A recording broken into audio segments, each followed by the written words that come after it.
Sabi dito sa verse 10, no, this terrified them and they asked, natakot sila nung sinabi ni Jonah, ang sinasamba niya ay ang Diyos na nag-create ng dagat at lupa. Natakot sila. Anong ginagawa mo? What you have done? Kasi alam nila na she was running to the Lord. Naranasan mo na ba na sabihan ka ng leader mo, ng pastor mo, or nakita mo lang sa YouTube video na tama na yan. Huwag mo nang gawin yan kasi makakasama yan para sa'yo at para sa lahat ng naranasan mo. Naranasan mo na ba sabihin sa'yo na huwag ka nang mambababae kasi sira yan ang pamilya mo. Amen? Naranasan mo na ba sabihin sa'yo na huwag kang magkakating classes kasi ikasisira yan ang buhay mo at ikasisira yan ang future mo. Huwag kang mandarayan sa trabaho. Ikatatanggal mo yan. Amen? Alam niyo kasi salamat sa Panginoon. Since naging Kristiyano na tayo, nagkakaroon na tayo ng conviction, no, sa ating sarili, no? Kasi pag may conviction na tayo, nalalaman natin yung tama sa mali. Alam na natin yun, no? Nakaibahan natin sa unbeliever. Wala silang conviction. Wala silang conviction sa sarili nila. Tayo mga believer, tinanggap na natin si Kristo sa puso natin. May Holy Spirit na nasa atin. Yan ang salita ng Panginoon. And because of that, no, yan yung prompt sa atin nagpo-prompt sa atin na mali. Mali na yung ginagawa mo. Tama yung ginagawa mo. Amen? Kagaya nung nabasa natin na nag-cause ang Panginoon ng grace sa storm sa ship na sinasakyan ni Jonah. Doon sa escape plan ni Jonah, nagpadala ang Panginoon ng great storm. At ganyan tayo. Marami ng mga bagyo na nasa atin. Things are not going our way. No, imbis na blessing ang nararanasan natin, curse ang nararanasan mo because of our obedience, disobedience. Pero heto tayo, tulog na tulog. Heto tayo, nagtutulog-tulugan sa katotohanan. Alam mo na mali yan, pero tinutuloy mo pa din. Alam mo, ipapahamak mo yan, pero nandiyan ka pa rin. At alam mo, ikapapahamak ng pamilya mo yan, pero ginagawa mo pa din. Ikasisira ng mga future ng mga anak mo yan, pero nagbibingi-bingihan ka pa din. Ikasasakit ng loob ng ating mga magulang, pero pinagbabawalang bahala mo pa rin. Huh? Jesus, no? We are like this. We are doing things na hindi consistent sa salita ng Diyos. At hindi consistent sa purpose ng Panginoon. Ang nangyayari ay may ripple effect ang ating mga kasalanan. Yung mga taong nasa paligid natin sometimes nadadamay dahil sa ating mga desisyon and can impact others at nais ng Diyos, lakaran mo ang pagtawag niya, kapatid. Hanggang wala ka sa kalooban ng Panginoon, paulit-ulit ka sa kasalanan na yan. Hindi mo matatakasan yan hanggang wala ka sa will ng Panginoon. Hanggang hindi mo ginagawa ang pagtawag ng Panginoon sa iyo, no? Hanggang hindi ka nag-enroll sa life class, hindi mo matatakasan yan, kapatid. Hanggang hindi ka nag-enroll sa divine encounter sa Panginoon, kapatid, hindi ka makakalaya sa mga bagay na yan, no? Praise the Lord, no? At nakapag-segue tayo, no? But in reality, yeah, kung kaya hindi mo nilalakaran ng will ni Lord sa iyo, at hanggang hindi mo na-embrace ang purpose mo, hanggang hindi mo niyayakap ang Panginoon, ang purpose ng Panginoon sa buhay mo, hindi mo matatakasan. Paulit-ulit ka makakaranas ka sa maling mga bagay sa iyong mga buhay, no? Alam niyo po, kung may blessing sa obedience, may curse sa disobedience. At never ginusto ng Diyos, at never pinlano ng Diyos na mapahamak ka. All He wants for you is for you to have abundant and purposeful life. And for you to embrace God's purpose for your life, no? Ngayon, kung pipiliin mo pa din ang gusto mo sa buhay mo, okay, no? Go ahead. Kung gusto mo pa din sundin ang sarili mo kagustuhan, go ahead. Kung ayaw mo pa din ayusin ang buhay mo, ayaw mo pa rin lakaran ng pagtawag ng Panginoon, wala talagang makakapilit sa'yo, talaga sa'yo. Pero sure ako that God will intervene. Maniwala ka sa akin. God will intervene kahit anong takas mo. Ang Diyos pa din ang kikilos sa buhay mo.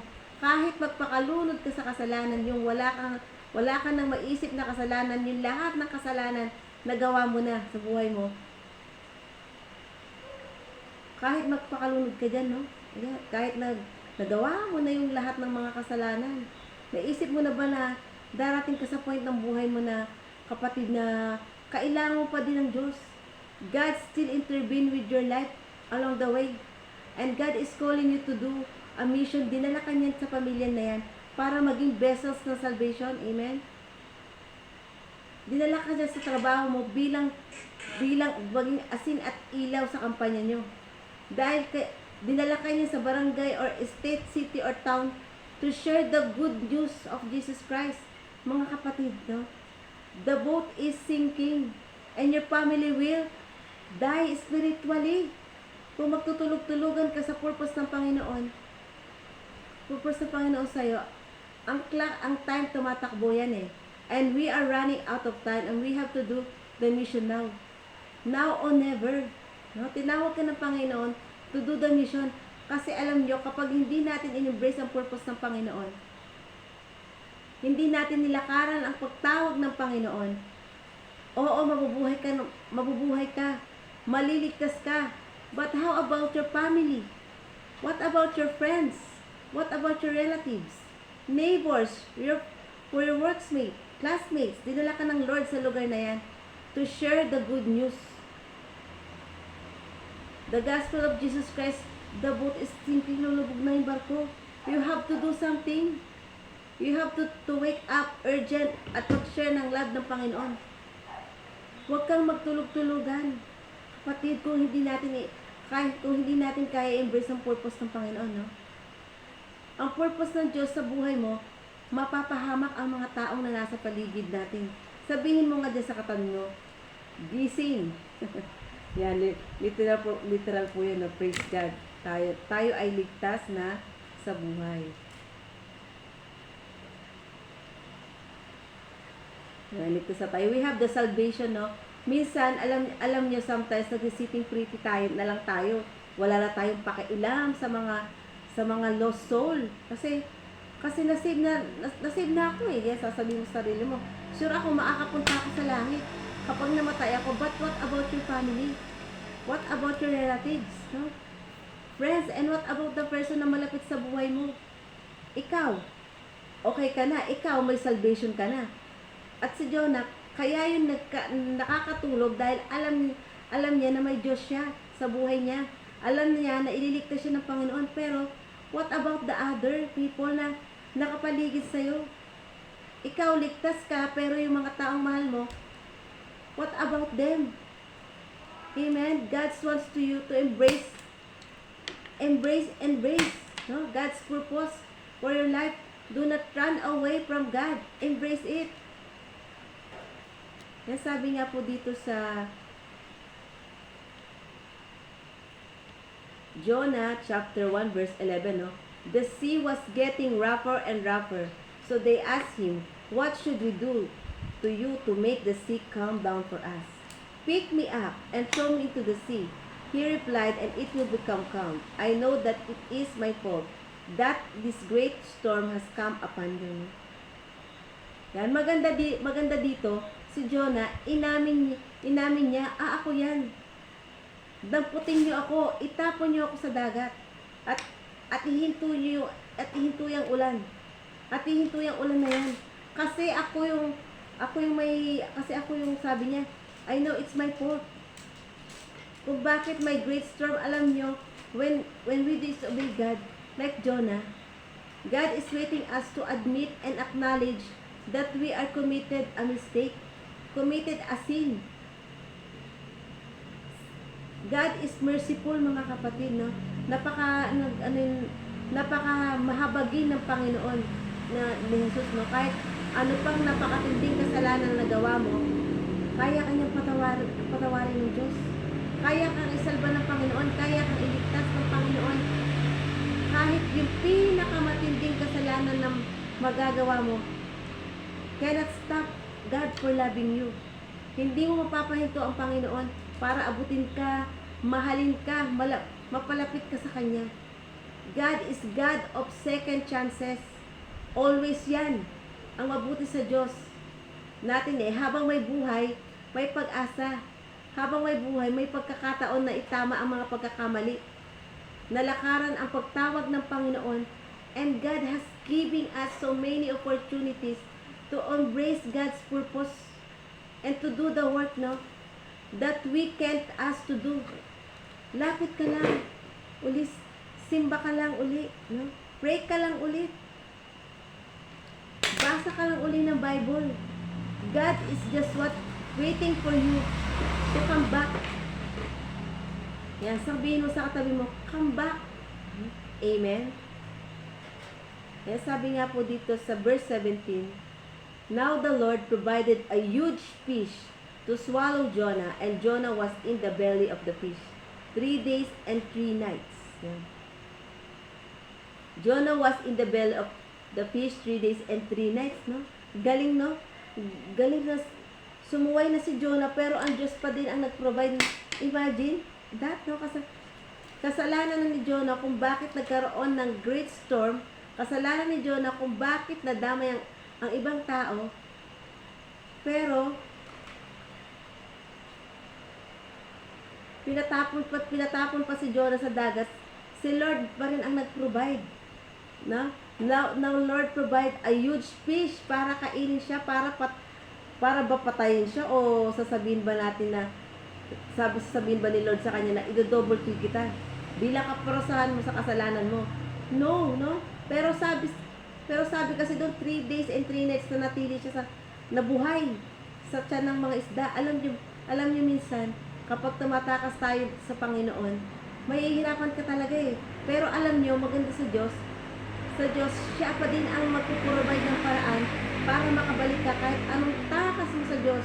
Ang Diyos ang maglalagay sa newsfeed mo ng video na nakakapag-stir up ng faith mo, ng passion mo uli sa Panginoon. Kahit anong takas mo sa Diyos, ang Diyos pa din ang magbabalik sa'yo sa purpose ng Panginoon sa'yo. You cannot really outrun God. Hindi talaga natin kaya takasan ng Diyos now. Now, kung hindi natin kaya takasan ng Diyos, ibabalik rin tayo ng Diyos. Kapag palatakas tayo ng takas, mapapagod ka lang, no? Takas ka ng takas, ibabalik ka ng Diyos. Kasi ganyan tayo minsan eh. Hinihintay pa natin na dumating tayo sa bingit ng problema. Matinding pagsubok bago tayo sumunod sa Kanya, no? And maybe si Jonah, kinain ng malaking isda for 3 days and 3 nights. And imagine, akala siguro ng mga kamag-anak niya, napatay na siya, malamang wala na siyang pag-asa. That time na kinain ako ng malaking isda. So, sino ba nang mabubuhay sa panahon na yun? Kayo po ba kainin ng malaking balyena, di ba? Mabubuhay kayo. For example, no, yung anak nyo, nabuntis ng maaga. Maaga, accidentally nabuntis. Kapag lumapit sa magulang, papatawarin ka niyan. Tatanggapin ka niyan. Mahal ka niyan eh, di ba? Anak ka niya. Ibig sabihin ba nun, mawawala ba yung bata sa tiyan? Mawawala ba yung responsibilidad? Makakapagbuhay dalaga ba siya? Hindi.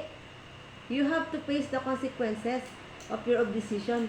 And like sa ating lahat, when we make decision hindi consistent sa word ng God, yes, papatawarin ka ng Panginoon, pero kapatid, pagdudusahan mo yung consequences mo. Kaya wag mo nang takasan ang Panginoon. Bumalik ka na sa Diyos. Embrace mo na ang purpose ng Panginoon. Lakaran mo na ang pagtawag ng Panginoon. Gawin mo na ang kalooban ng Panginoon sa iyo para hindi ka na mahihirapan. May possibility na siguro may possibility na lagas yung buhok ni Jonah, nalagas niya. Yes, kahit tayo ay hindi Kristiyano, may pagsubok talaga, no?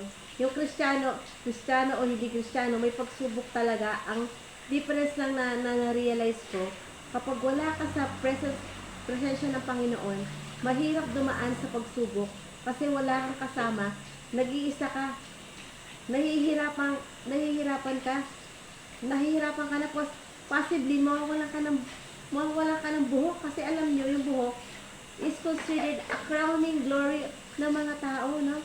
Amen? Kaya pala kapag wala ka sa will ng Panginoon, wala ka sa best version of yourself, sa sarili mo. Kaya pag wala ka sa presensya ng Panginoon,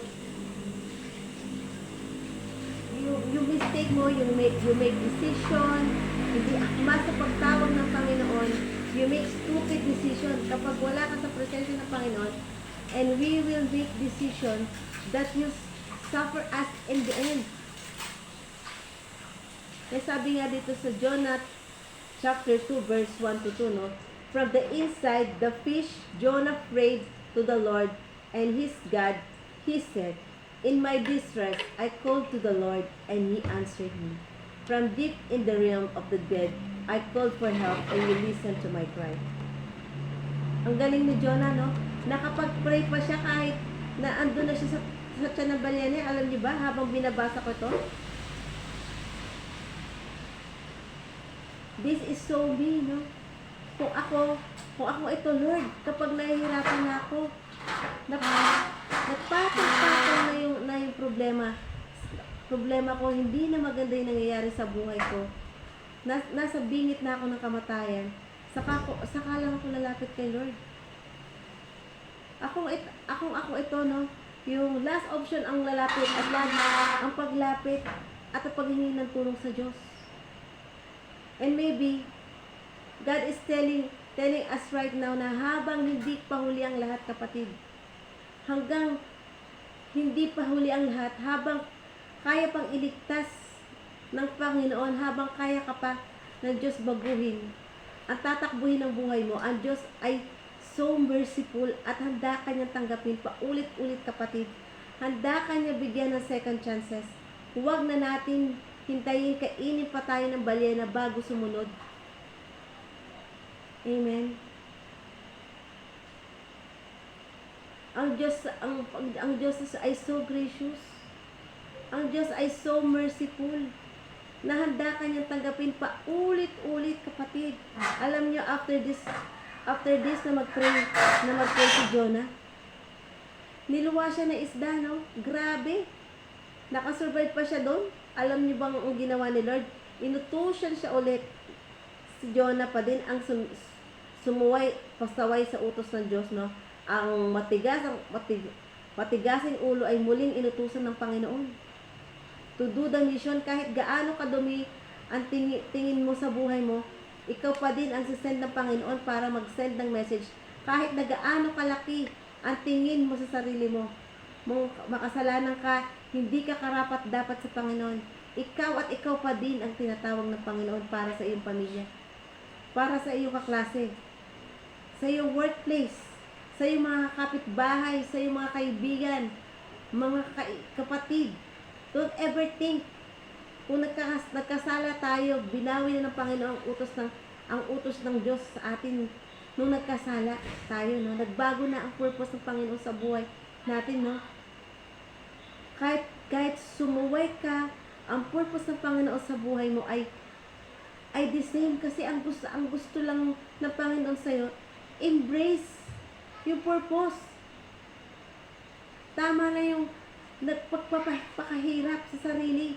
Tama na yung pag-endure ng pain. Nawala ang Panginoon. Amen. Tama na yung pagtakas sa Panginoon. Start talking to God again. Amen. Yan, ito na po yung ating last verse, no? Sabi po dito sa Jonah chapter 2 verse 10, no? And the Lord commanded the fish, and it vomited Jonah onto dry land, no? At ang sabi ng ibang Bible scholars, no, si Jonah ay niluwa ng fish sa Ninive. Grabe, no? Tumakas ka na, ang layo na ng Tarshish, Lord. Pero binalik pa din siya sa Ninive. Hmm? Gusto mo pa talaga yung long cut, gusto mo pa talaga yung madaanan, magkaroon pa ng bagyo ang buhay mo, gusto mo pa talagang kainin ka ng isda bago ka bumalik sa pinapagawa ng Panginoon sa iyo. Nakakatawa, no, si Jonah. Sa pagtakas niya doon, nandun pa din siya niluwa ng grabe yung isda. Napaka-brainy, amen? Sabi ni Lord, siguro iluwa mo yan sa Ninibe at doon din siya niluwa ng isda. Ano? This is God's grace. She deserves punishment. Yet, God saved her. Hindi niya deserve na iligtas pa siya ng Panginoon. Sumuway nga siya eh. Pero ang ginawa ng Panginoon, binalik pa din siya doon, safe and sound, sa lugar kung saan siya tinawag ng Panginoon. And kapatid, God is calling you. God has a purpose to your life. Huwag ka nang tumakas. Huwag ka nang lumayo. Huwag mo nang ipagwalang bahala ang sinasabi ng Panginoon. Huwag mo na ipagwalang bahala ang presensya ng Panginoon. Sumunod na tayo sa Diyos. I know mahirap sumunod sa Diyos, no? Kasi gusto natin, yung taliwas sa gusto ng Diyos eh. Ang gusto natin Tarshish. Pero gusto ng Diyos, Ninibe. Right? Amen? Ang layo ng gusto natin sa gusto ng Diyos. His ways are higher than our ways. His thought is higher than our thoughts, no? Kasi ang gusto natin, sa buhay natin, malayo yung sa plano ng Diyos. Maybe, ang plano mo sa iyong sarili, ang plano ng Diyos sa iyo are good. Pero ang plano ng Diyos are God, good, perfect, and pleasing. Maybe, ang tingin mo sa sarili mo, okay ka naman. Nakalatag naman yung mga plano mo sa buhay mo. All is well within your life. For your life, no, kaya embrace mo na yung pagtawag ng Panginoon sa atin. Hindi aksidente, naliligay ka ng Panginoon, no? Kung nasaan ka ngayon, yan, may purpose ang Panginoon. Embrace mo yan. Huwag mo takasan ng Diyos kasi alam nyo, mapapagod ka lang, kakaikot. Pero iluluwa ka pa din ng problema, ng testing, ng trial, doon sa purpose ng Panginoon. No? Si Jonah kasi sinuway niya si Lord. Pero ang matindi, niluwa si Jonah na inutusan muli siya ng Panginoon na magpalaganap ng salita ng Diyos. And ang great news, nag-struggle pa din si Jonah, no? Grabe, Jonah, ano pa bang sign ang hinihingi mo? Yan, hindi yan ang gusto ng Panginoon para sa'yo.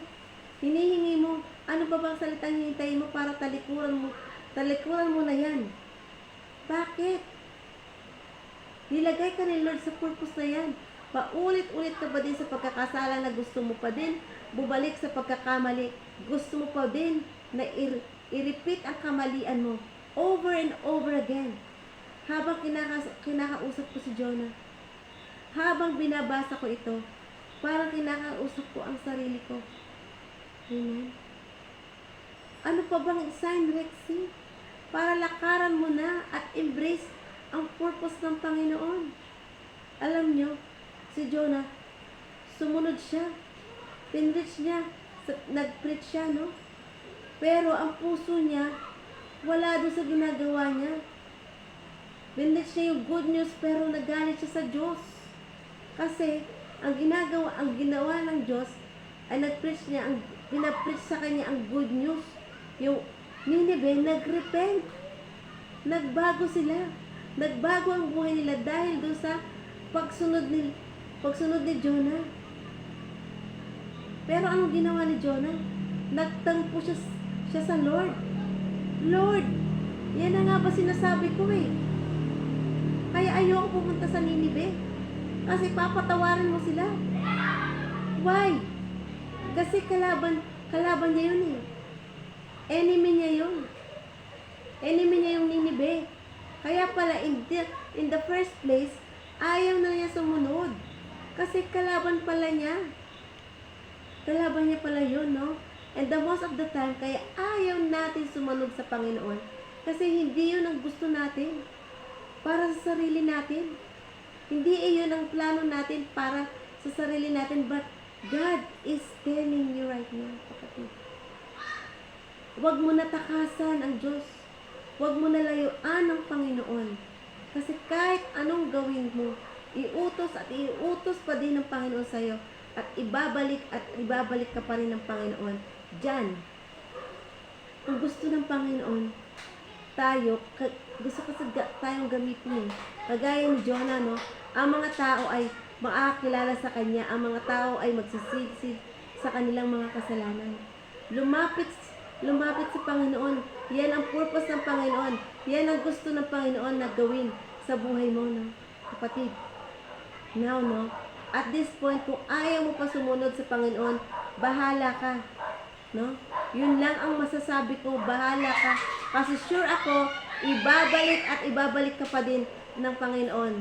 And yun nga lang, baka mamaya, huli na ang lahat, no? Yun nga lang, baka yung pinag-share sa iyo ng Panginoon, mamatay na yun. No? Yun nga lang, wala ka ng pagkakataon. Baka wala ka ng oras, baka hindi man ang pagsisharean mo ang mamatay, ikaw na ang mamatay. Amen? Kaya gawin natin ang pagtawag ng Panginoon. Yakapin na natin ang purpose ng Panginoon, no? God's want us na punuin ng langit, no? I-share ang gospel, i-share ang good news, i-share ang sa lahat ng tao na mahal sila ng Panginoon. Ipadama sa kanila ang pagmamahal ng Panginoon, no? Extend sa kanila ang grace ng Panginoon. Yan ang gusto ng Panginoon. Don't escape the call. Embrace God's purpose in your life, no? Lord, marami pong salamat, Lord.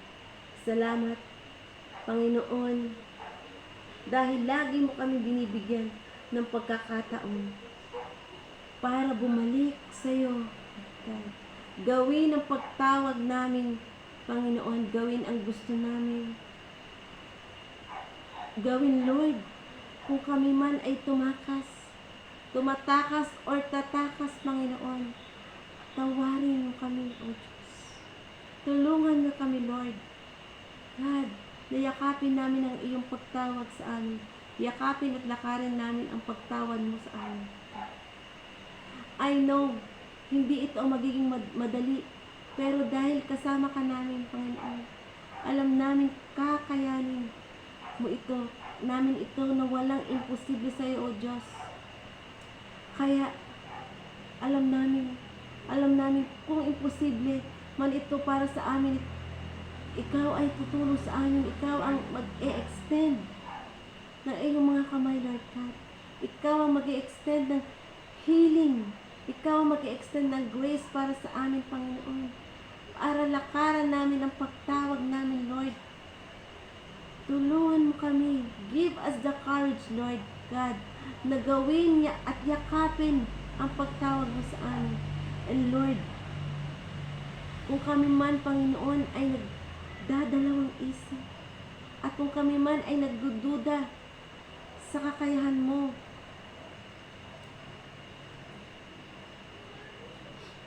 patawarin mo kami, Panginoon. Katagpuin mo kami, Panginoon. Ipakita mo sa amin kung gaano kalaki ang Diyos na pinaglilingkuran natin. Maraming salamat. Lord, nais sabihin sa iyo, yes, Lord. We want to embrace your purpose in our lives. Sa iyong papuri, pasasalamat sa pangalan ni Jesus. Amen. Salamat po, no? For tuning in, no? Naway sa binaba ko pong word ay magkaroon tayo ng conviction at malalim na revelation po, no? Sa inyong mga puso. Upang mai-apply po natin sa ating mga buhay, so that the transformation in our life, if this ministry is a blessing into your life, I want to encourage you to share this video, no, na nangangailangan din ng katulad mo ng mensaheng ito, no? Amen.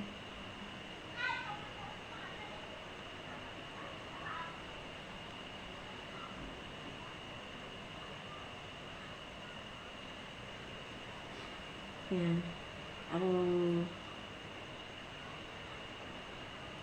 Yan, maraming po salamat.